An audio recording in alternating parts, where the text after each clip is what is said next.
আমি হৰণ অংক কৰিবলৈ শিকোঁ। তো কেনেদৰে হৰণ অংক কৰে, হৰণৰ মানে কেনেকুৱাকৈ ভাগবোৰ আছে সেইবোৰৰ বিষয়ে আমি জানিবলৈ চেষ্টা কৰোঁ আহক। তো পোনপ্ৰথমে আমি হৰণৰ কাৰণে কি কৰিছোঁ, আমি এনেদৰে 10টা ছাতি লৈছোঁ। হৰণ অৰ্থাৎ ভাগ কৰা, ইয়াক আমি দুটা দুটাকৈ ভাগ কৰিম। তো দুটা দুটাকৈ ভাগ কৰিলে আমি কেইটা ভাগ পাওঁ চাওঁ আহা। তো তাৰ কাৰণে আমি প্ৰথমে কেইটা ছাতি আছে আমাৰ ইয়াতে 10টা, তো লিখি লৈছোঁ। তাৰপিছত ইয়াক প্ৰথম এটা ভাগত আমি ভাগ কৰি দিলোঁ, দুটা গ'ল, 10ৰ 2 গ'লে কিমান থাকিল আমাৰ হাতত 8টা, এটা ভাগ হৈ গ'ল আমাৰ। 2 নম্বৰ ভাগটো তেনেকৈ লৈছোঁ, 8ৰ পৰা আৰু এটা ভাগ কৰি দিলোঁ, দুটা গ'ল, আকৌ 8ৰ পৰা 2 গ'লে থাকিল আমাৰ হাতত 6, তো 6টা ছাতি থাকিল। ঠিক তেনেকৈ আমি এই 6টা ছাতিৰ পৰা আৰু দুটা ছাতি আমি ভাগ কৰি দিওঁ, ইয়ালৈ গুচি আহিল, তলত দিলোঁ এইটো কাৰণ তাত ঠাই নুকুলাব। তাৰপিছত আমি আমাৰ হাতত কেইটা থাকিলে, ছাতি থাকিলে আমাৰ হাতত 4টা। তাৰপিছত আমি কি কৰিম, এই 4টা ছাতিক আকৌ ইয়াৰ পৰা দুটা ছাইড মানে ভাগ কৰি দিলোঁ, তো আমি কি পালোঁ, 2টা। আমাৰ হাতত থাকিল শেষত 2টা, হয়নে? আৰু 2টাৰ পৰা যদি আমি দুটা ছাইড কৰি দিওঁ আমাৰ হাতত এটাও নাথাকিব। তো ঠিক তেনেকৈ আমি এই কেইটানো ভাগ পালোঁ চাওঁ আহাচোন। প্ৰথমে আমি ভাগ পালোঁ এই এটা, 2টা, 3টা, 4টা,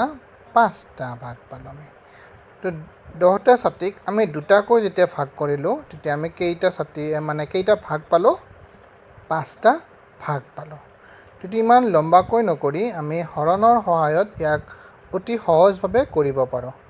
তো কেনেদৰে কৰিব পাৰোঁ মই তোমালোকক ইয়াৰে পিছৰ পিঠিত দেখুৱাই দিছোঁ চোৱা। আমি ছাতি লৈছিলোঁ 10টা, ইয়াক এই চিনটোক হৰণ বুলি কয়, অৰ্থাৎ ভাগ কৰা এই চিনটোকে হৰণ বুলি কয়। কেইটা ভাগ কৰি আমি ভাগ কৰিছিলোঁ, এটা ভাগত দুটাকৈ ভাগ কৰিছিলোঁ, মুঠ আমি ভাগ পাম তেতিয়া সমান দি লিখিব লাগিব 5। 10 হৰণ 2 সমান 5, হয়নে? 2 5 গুণ 10 আমাৰ, গতিকে 10 হৰণ 2 সমান 5 হ'ব। অন্য এটা পদ্ধতিৰেও আমি কৰিব পাৰোঁ হৰণ। চ' 10টো ল'লোঁ, এনেদৰে আমি হৰণ এই চিম্বলটোৰে আমি হৰণ বুজাওঁ। তো ইয়াক আমি হৰণ কৰি দিম এতিয়া 2ৰে। 2 5 গুণ আমাৰ 10, হয়নে? গতিকে 5টো আমি 10ৰ ওপৰত লিখিম, লিখি 2 5 গুণ 10 ইয়াতে লিখিলোঁ। এতিয়া এই 10ৰ পৰা 10টো আমি বিয়োগ কৰি দিলে আমাৰ কি থাকি যাব, 0, এটাও নাথাকিল। তো ইয়াতে চোৱা, ইয়াতে আমি হৰণৰ এই যে ভাগবোৰ, বিভিন্ন আমি অংগবোৰ দেখিলোঁ, এই অংগবোৰৰ আমি কিছুমান নামাকৰণ কৰোঁ। যেনেকৈ এই 10টো যিটোক আমি হৰণ কৰিম, এই হৰণ যিটোক আমি কৰিম সেইটোকে আমাৰ কি বুলি কোৱা হয়, ভাজ্য বুলি কোৱা হয়। তাৰপিছত যিটোৰে আমি হৰণ কৰিম, এই 2টো, ঠিক তেনেকৈ ইয়াতে এই 2টো, ইয়াক কি বুলি কোৱা হয় জানানে? ইয়াক কোৱা হয় ভাজক। যিটোৰে আমি হৰণ কৰিম বা যিটোৰে আমি ভাগ কৰিম তাক কি বুলি কোৱা হয়, ভাজক। তাৰপিছত যিটো আমি উত্তৰ পাইছিলোঁ, এই উত্তৰটোক আমি কোৱা হ'ব ভাগফল বুলি কোৱা হ'ব। হৰণ কৰি যিটো ফল পাইছিলোঁ তাকে কোৱা হ'ব ভাগফল। আৰু ইয়াতে আমাৰ ৰোৱা নাই কিন্তু 0 আছে, কিন্তু কেতিয়াবা কেতিয়াবা হয়তো যদি আমি 11 দিলোঁ হয় তেতিয়াহ'লে ৰৈ গ'ল হয় 1, গতিকে এই যিটো ৰৈ যাব, এই ৰৈ যোৱা অংশটোকে কোৱা হ'ব ভাগশেষ। এইকেইটা তোমালোকে মনত ৰাখিবা, এইকেইটা হৈছে আমাৰ হৰণৰ অংক। তো আমি অন্য এটা অংক আকৌ কৰিবলৈ চাওঁ। অলপ ডাঙৰ অংক লৈছোঁ, তাৰ বাবে আমি কি কৰিছোঁ, অংকটোক একক, দশক আৰু শতক এনেদৰে 3টা ভাগত ভাগ কৰি লৈছোঁ। সংখ্যা এটা লওঁ আমি 907। ইয়াতে চোৱা, 7টো আছে এককৰ ঘৰত, দশকৰ ঘৰত আছে 0 আৰু শতকৰ ঘৰত 9, এইটো হৈছে 907। ইয়াক আমি এতিয়া হৰণ কৰিম, আমি এই চিনটো দি লৈছোঁ হৰণৰ। ইয়াক আমি হৰণ কৰিম 4ৰে। তো 4ৰে যেতিয়া হৰণ যাব, আমি চাবা এটা কথা মন কৰিবা ইয়াতে যে যোগ, বিয়োগ আৰু পূৰণ কৰোঁতে আমি সদায় এককৰ ঘৰৰ পৰা আৰম্ভ কৰিছিলোঁ, কিন্তু ইয়াতে যিটো একেবাৰে ডাঙৰ হ'ব সেইটো ঘৰৰ পৰাহে আমি আৰম্ভ কৰিব লাগিব হৰণৰ অংকটো।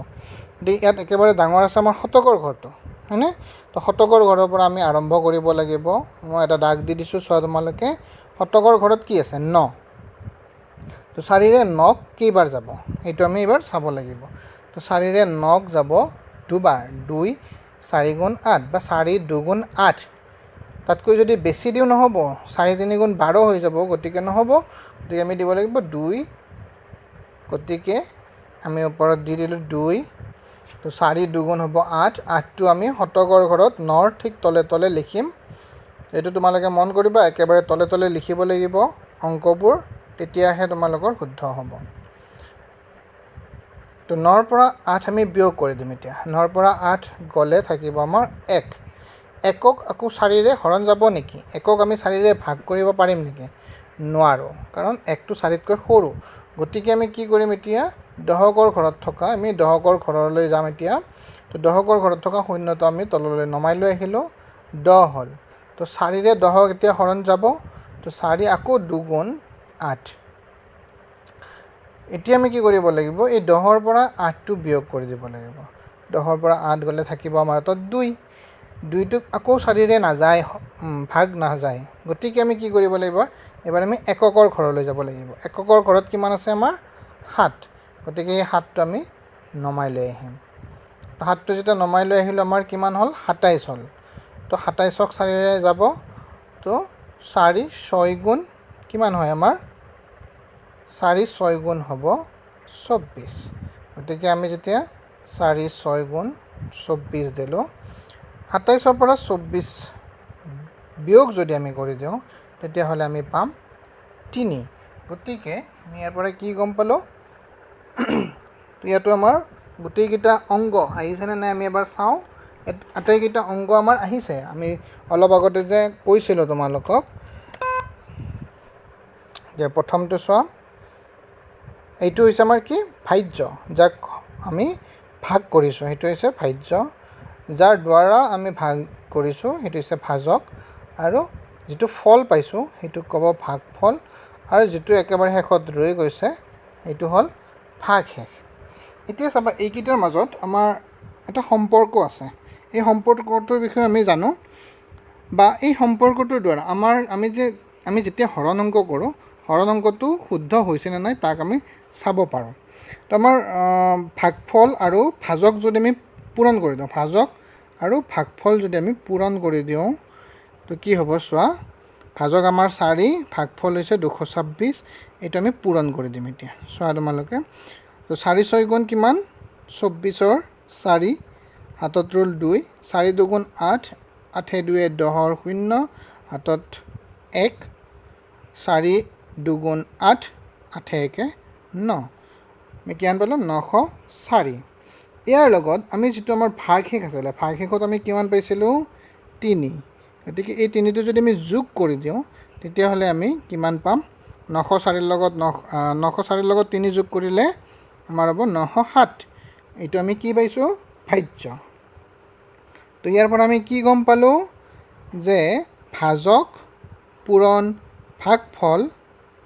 যোগ ভাগশেষ সমান আমি ভাজ্য পাই যাওঁ বা ভাজ্য সমান ভাজক পূৰণ ভাগফল যোগ ভাগশেষ বুলি আমি ক'ব পাৰোঁ এইটো হৈছে ইয়াৰে মানে হৰণ অংক এটা অংককেইটাৰ মাজৰ সম্পৰ্ক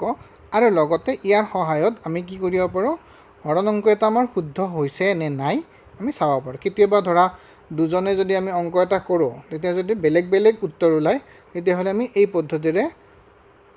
অংকটো শুদ্ধ কাৰ শুদ্ধ হৈছে এটা আমি চাব পাৰোঁ নেক্সট আমি হৰণ অংক আৰু কেইটামান চাই লওঁ কেইটামান অংক কৰি অলপ ব্যতিক্ৰমী ধৰণৰ অংক কৰি চাওঁ এতিয়া আমি এটা সংখ্যা লৈছোঁ 3190 এই 3190টোক আমি এতিয়া হৰণ কৰিম 6ৰে 6ৰে 3 আমাৰ প্ৰথম যেটো আছে ডাঙৰ একেবাৰে হাজাৰৰ ঘৰত আছে 3 গতিকে 3টোক 6ৰে হৰণ যাব নেকি নাযায় গতিকে আমি কি কৰিম এতিয়া যেহেতু হৰণ নাযায় ইয়াৰ ঠিক ওপৰত আমি এই ঠাইডোখৰ খালি ৰাখিব লাগিব বা আমি এটা প্ৰথমে শূন্য দি লৈছোঁ পিছত মই তোমালোকক এইটো বুজাই দিম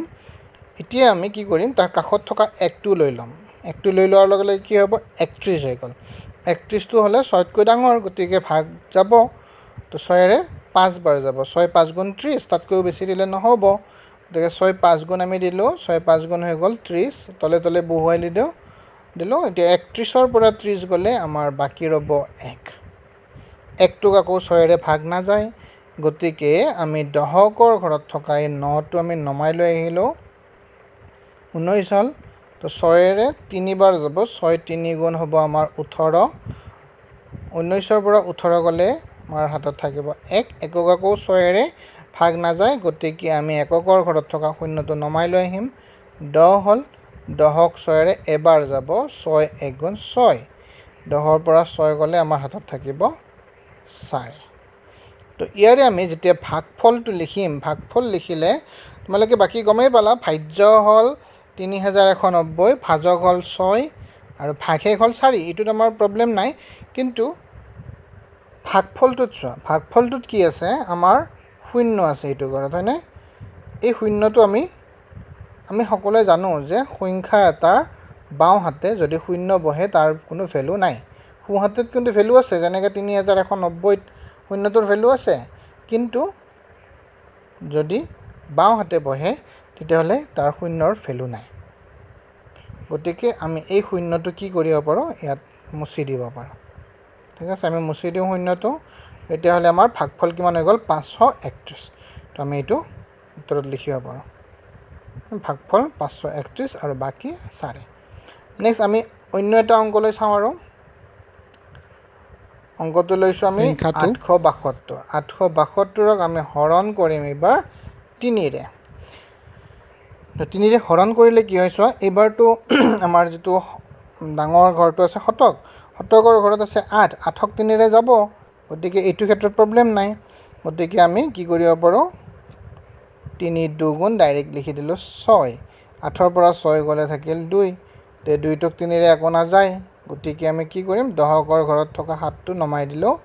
7 নমাই দি 27 হৈ গ'ল গতিকে 3ৰে 27ক যাব 9 বাৰ 3 9 গুণ 27 এতিয়া আহিল সমস্যাটো যে এতিয়া আমাৰ এককৰ ঘৰত আছে 2 এইটো 2টোতো নমাবই লাগিব গতিকে 2টো আমি নমাই দিলোঁ কিন্তু এই 2টোক আকৌ 3ৰে হৰণ নাযায় গতিকে কি হ'ব ই হৈ যাব আমাৰ ভাগশেষ কিন্তু এই যে নগ'লেও ইয়াৰ ওপৰত আমি কি বহুৱাই দিব লাগিব এই স্থানটো মই কাৰচিনেৰে দেখুৱাই দিছোঁ এই স্থানত আমি সদায় শূন্য এটা বহাই দিব লাগিব আমি শূন্যটো বহাই দিছোঁ এতিয়াহে আমাৰ উত্তৰটো শুদ্ধ হ'ব এই স্থানটো যদি আমি ৰিক্ত কৰি ৰাখি দিওঁ মানে একো নিলিখোঁ তেতিয়াহ'লে আমাৰ ভুল হ'ব কাৰণ আমি অলপ আগতে কৈছোঁৱেই যে আমাৰ সংখ্যা এটাৰ সোঁ হাতত শূন্যৰ ভ্যালু আছে বাওঁ হাতে নাই কিন্তু সোঁ হাতে ভ্যালু আছে গতিকে ভাগফল কিমান হৈ যাব 290 ইয়ালৈকে তোমালোকে নিশ্চয় কেনেদৰে হৰণ অংকবোৰ কৰে বুজি পাইছা থেংক ইউ